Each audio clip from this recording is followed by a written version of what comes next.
Fala, meu querido, canal Bad Draw na área. Eu vim aqui trazer código para você, é claro, e eu vou ser breve, porque o assunto aqui ele é um assunto de extrema relevância. Porque você pode pensar, eu tô aqui falando há muito tempo sobre ler banco, sobre banco de dados e módulos avançados de banco de dados, mas a gente agora, com tempo, com calma, depois que a gente chegou aqui a 1000 inscritos, dá pra gente botar um pouquinho o pé no freio e voltar atrás para rever alguns conceitos. Esse conceito você pode ver no meu curso que está aí na descrição, mas eu vou aqui tentar falar de uma outra maneira com você aí inscrito do canal. Se não é inscrito, se inscreve aí no canal, tá? Também tem os meus cursos aí embaixo que estão aí na descrição do vídeo. Dá uma olhada, de repente alguma coisa te agrada e você acha que pode ser interessante para você, certo? Eu vou aqui trabalhar nessa página em branco, tá?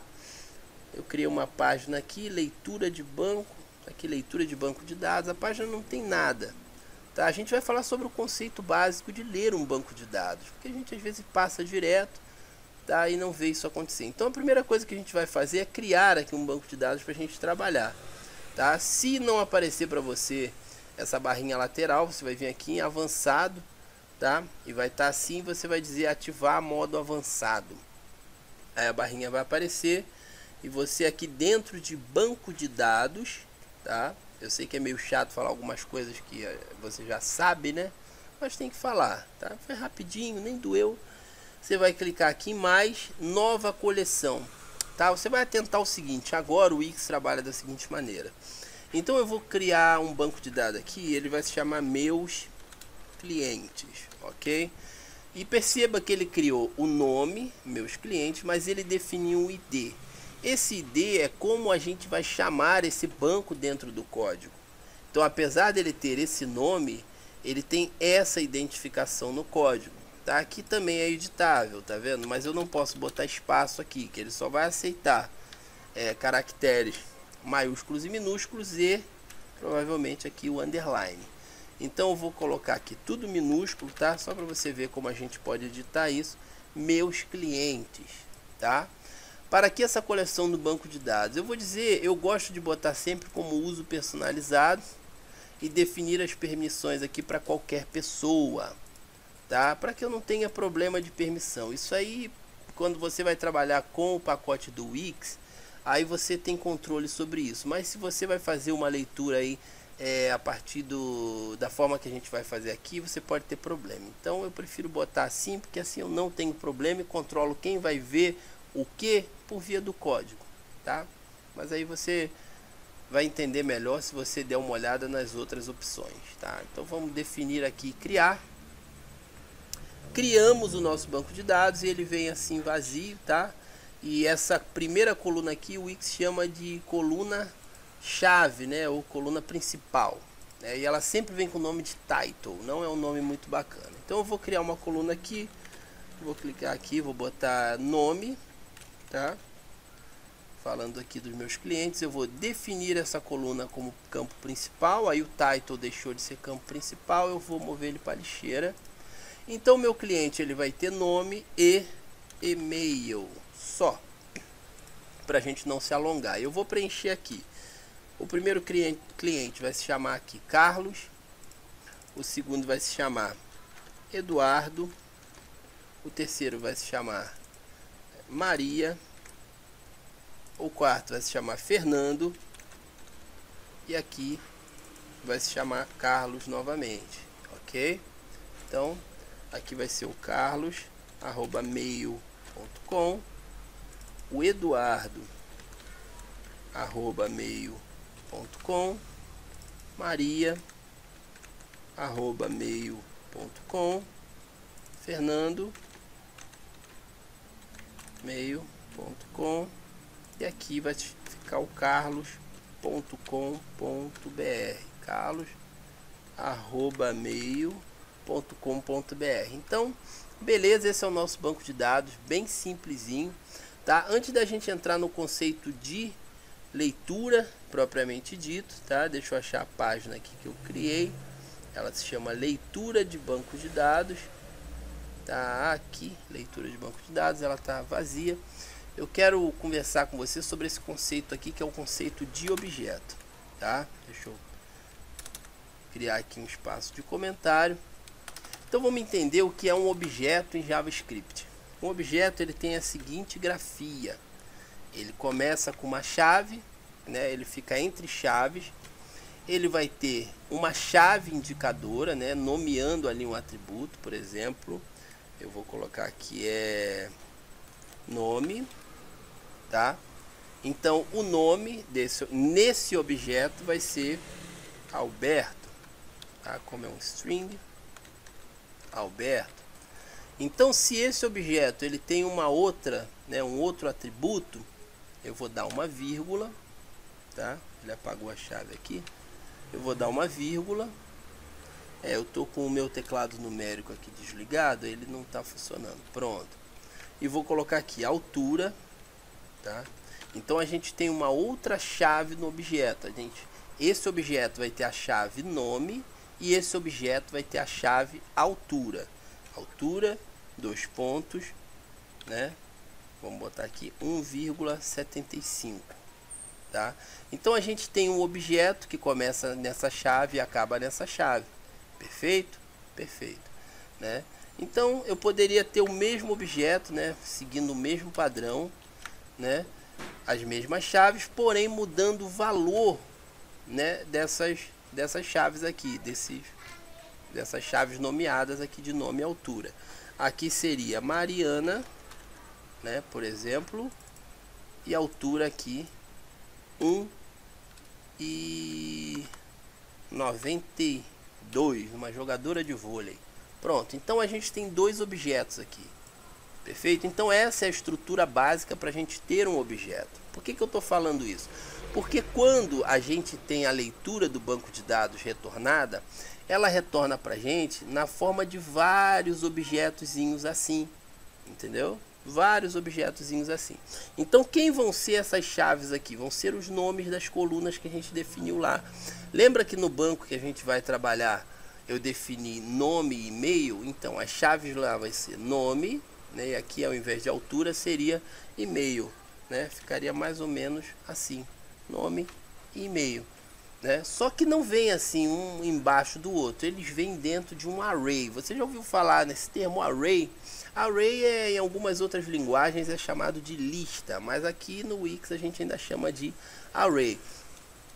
O array ele se inicia com um colchete e ele fecha num colchete também, certinho? Certinho, né? Então, e o array, assim como no objeto, a gente separa os índices por vírgula. Então eu poderia colocar um objeto aqui dentro de um array, certo? Separar por vírgula e colocar aqui outro objeto depois da vírgula. Então a gente tem um array, né, que é uma lista que tem vários objetos dentro dele. Então o array aqui no índice 0 tem esse objeto aqui, no índice 1 tem esse objeto aqui. Sim, os arrays começam a contar os índices a partir do índice 0.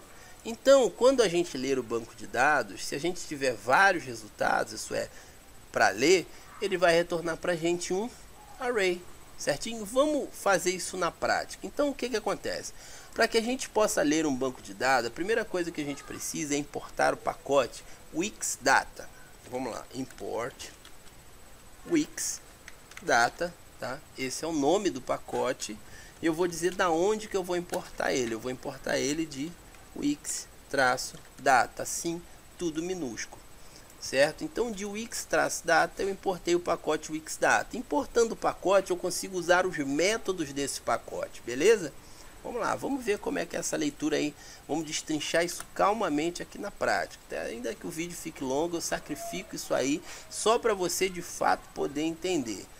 Então, assim que a gente fizer aqui dentro desse bloco de onRed, tá? Caso você não tenha entendido ele ainda, esse bloco aqui é o bloco que é executado. Tudo que está dentro dessas chaves é executado quando a página é carregada.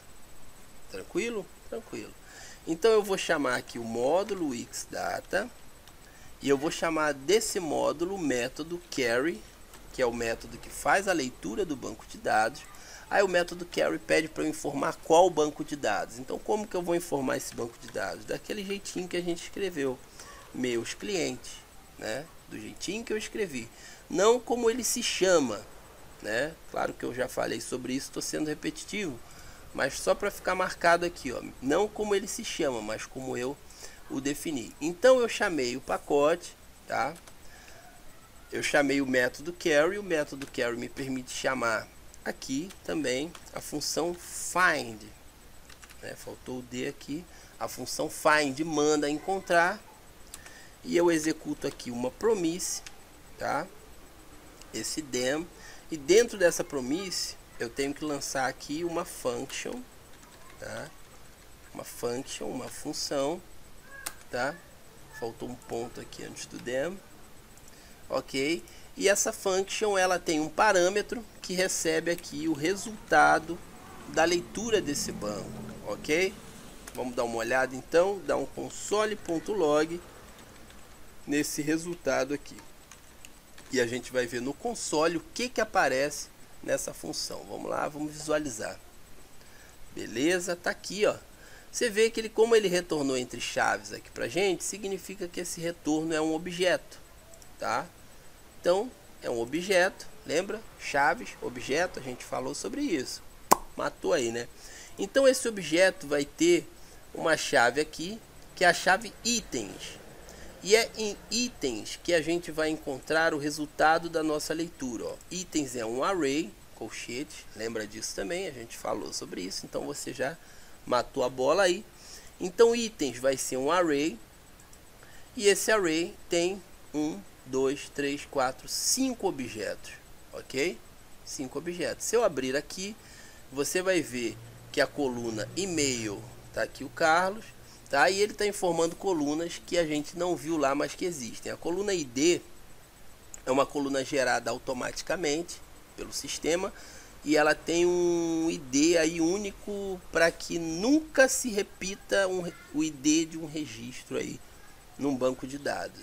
Daqui a pouco eu falo para você entender melhor. Esse owner aqui é o proprietário, é como ele identificou quem criou esse registro. Isso é a data de criação, a data de atualização, e esse nome aqui eu também criei. Então tá aqui nome, e-mail, e tá aqui todos os registros que eu fiz em forma de objeto. Então como é que eu faria para ler, por exemplo, esse registro 4 aqui, o 3, né? Que tá aqui o Eduardo, né? Como é que eu faria para ler só isso, né? Eu pegaria aqui resultado ponto itens, né, como apareceu ali, e itens é um array, então eu quero itens no índice 4. Aí eu vou clicar aqui em visualizar, você vai ver que ele vai me retornar um objeto, e esse objeto é o Carlos aqui, mas eu botei o 4, era o 3 para aparecer o Eduardo. O 3 aqui, ele vai aparecer o Eduardo. Então basta eu informar qual índice do array eu quero, mas isso não é tão óbvio quando você lê um banco de dados, né? Principalmente quando você usa interface de usuário. E o Wixdata aqui, a gente tem a possibilidade de usar filtros, certo? E os filtros é que vão fazer uma definição melhor. Você quer ver, por exemplo?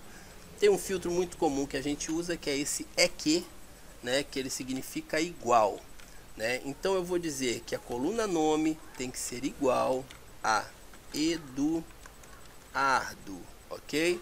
Eu vou botar aqui novamente só resultado, e você vai ver que o array dentro de itens, ó, veio aqui diferente, provavelmente porque eu botei Eduardo tudo minúsculo, e tem que ser igual, e o Eduardo lá tem a primeira letra maiúscula. Tá aqui, então ele retornou um array aqui dentro de itens, e esse array só tem um índice, e esse índice é o Eduardo. Então é muito simples ver como o banco de dados ele retorna para a gente elementos, né? Esse resultado, que é aqui um parâmetro, né, da função que vem aqui na promise, ele é um objeto que armazena um array, né, no caso itens, e esse array ele vai conter diversos objetos que tem as chaves, que são, né, os nomes das colunas do banco, né, e os valores ali, que são os valores que estão registrados do banco. Você quer ver aqui, só para a gente terminar o vídeo, uma coisa que é muito comum, para eu saber, por exemplo, ó, vamos dizer que eu estou pesquisando aqui Eduardo, ó. Aí eu coloco aqui um if, né? Não se assusta aí. If, aí eu já pergunto assim, se resultado, ponto itens, ponto length, né? Length, itens. Length vai significar o número de índices do array, né? Se o número de índices do array for igual a 0, o que que significa? Significa que ele não encontrou nada na leitura, né? Significa que ele leu e não encontrou nada, ó, nada encontrado. Do contrário, né, se não for igual a 0, significa que ele achou alguma coisa. Então, se ele achou alguma coisa, a gente dá aqui o que ele achou. A gente dá aqui resultado ponto itens, né, que ele vai dar ali o array. Então, vamos pesquisar aqui por Eduardo, com letrinha minúscula. A gente vai ver, ó, que ele vai dizer nada encontrado, ok? Então, a gente foi direto ali no array que retorna resultado, verificou o tamanho dele e viu que não tinha nada. Agora, a gente bota aqui Carlos, né? E a gente vai ver que ele vai retornar um array de 2, tá? Então, em casos como esse, como o do Carlos, né, muitas vezes a gente, ao invés de trabalhar diretamente com o valor, assim, do jeito que está ali, o ideal é que a gente tenha acesso a trabalhar com o ID, né? Porque no caso do Carlos, como o nome se repete, eu quero o cara assim, se bem que ali poderia ser pelo e-mail também, mas só para te mostrar aqui como funcionaria o ID, se o ID fosse um campo visível, pegaria o ID desse Carlos aqui, ó, copiar, aqui, lá em leitura do banco, cadê? Login, já tem um monte de página aqui, né? Então já fica às vezes até bem complicado de achar alguma coisa. Então, quando underline id, né, que é o nome daquele campo que é criado automaticamente, for igual a isso aqui, aí ele vai achar só um Carlos.